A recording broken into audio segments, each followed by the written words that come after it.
We have Professor Mario Perez from Spain, and a long time friend, has been very active in philosophizing, holding wonderful conferences, presenting papers, writing books, and a number of things which Professor Aman Bagade will, of course, read out his bio note and you will come to know.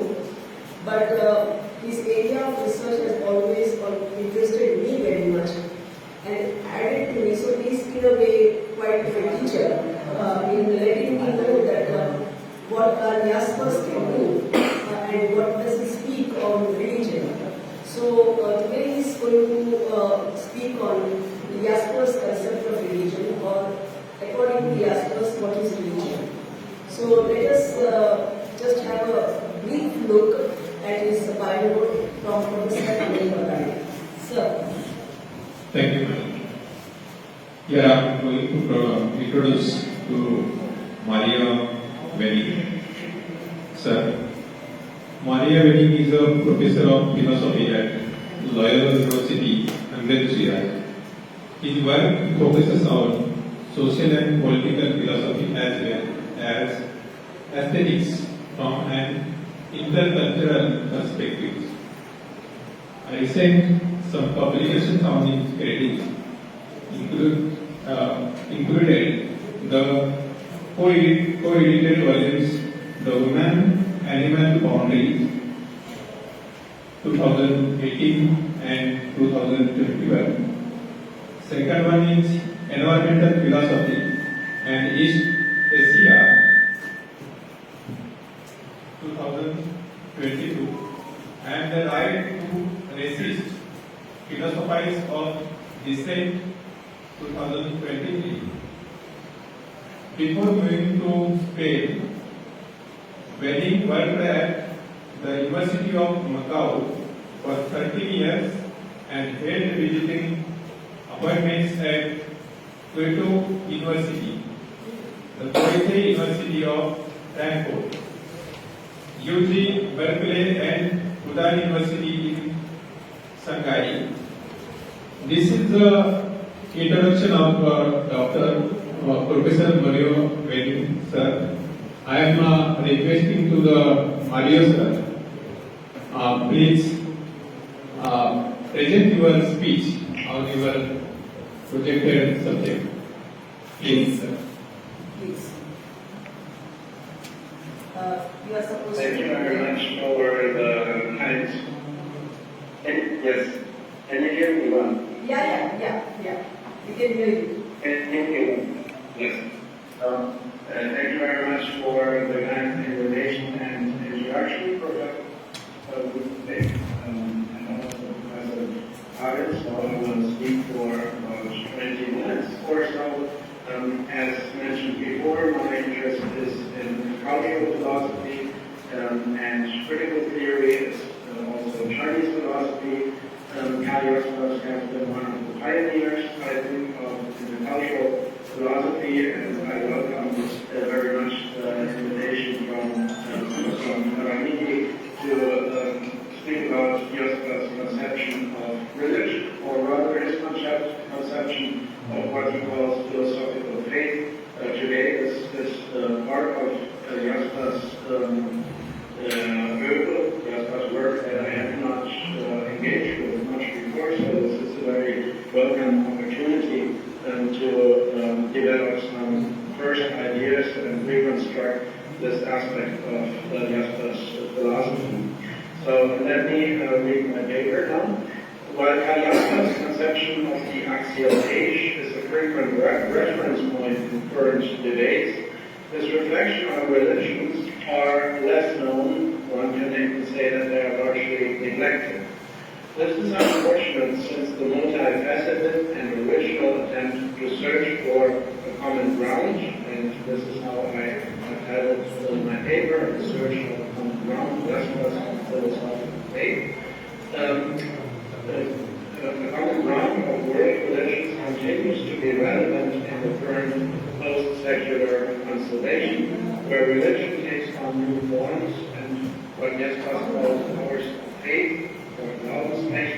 continue to confront each other based on seemingly irreconcilable differences and histories of violence. In many ways, Jaspers was a pioneer not only of intercultural philosophy, but also of philosophical contributions to interreligious dialogue. Especially Jaspers' concept of philosophical faith, first introduced in 1947 in a series of lectures in Basel in Switzerland, and fully elaborated in his final Nature philosophical work with the title Philosophical Faith and Revelation from 1962, continues to be a provocative proposal and forms the core of Jaspers' philosophy of religion. For some, the notion of philosophical faith appears to be too religious, since it carries into philosophy religious concepts such as guilt and divinity or God. For others, a mere philosophical faith may not be religious enough.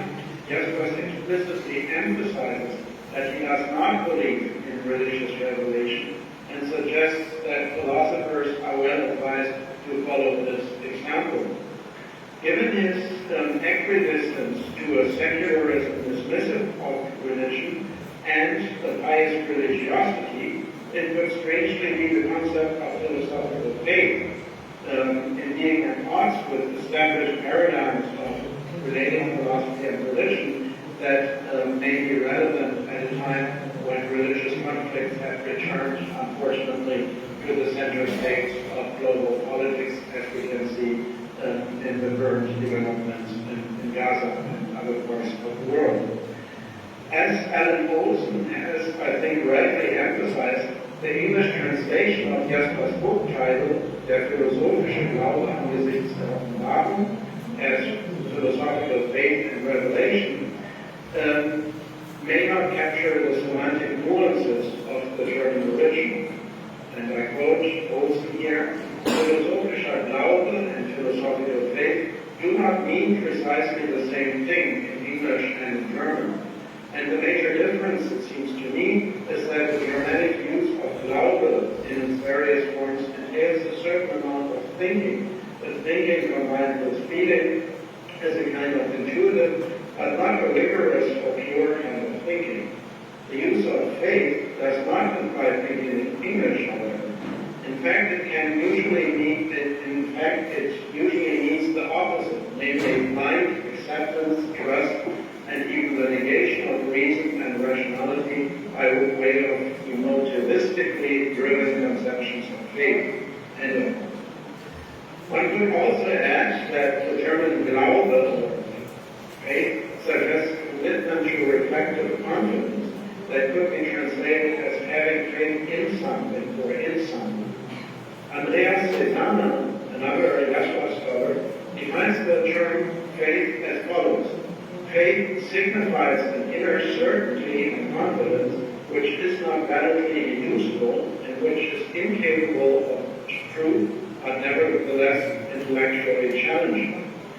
Faith is rooted in the fact that human beings have ultimate convictions, what Richard Rorty refers to as final vocabulary.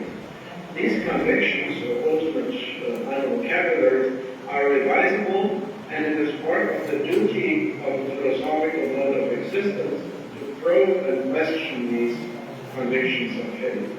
Jaspers emphasizes that to be philosophically faithful needs to be grounded. Jaspers emphasizes that to be philosophically faithful needs to be grounded in a commitment to seriousness or genuineness and in such questions. Serious questioning is as the basis of what he considers to be a philosophically viable faith and form of life. This seriousness enables the philosophical interpreter of religious truth to search for a common ground of different religious traditions that are distant from each other and distant from the interpreter. The reflective and yet existentially binding engagement with religion does have a surprisingly optimistic note for Jaspers. Quote, it will be like a new birth when genuine seriousness breaks through the facades of religious conventions and the customs of peoples. And Vayasa's faith was universal, while religion was not. With an impressive degree of foresight and an intuition for the implications of the end of Eurocentrism, Jasper's camp is seen as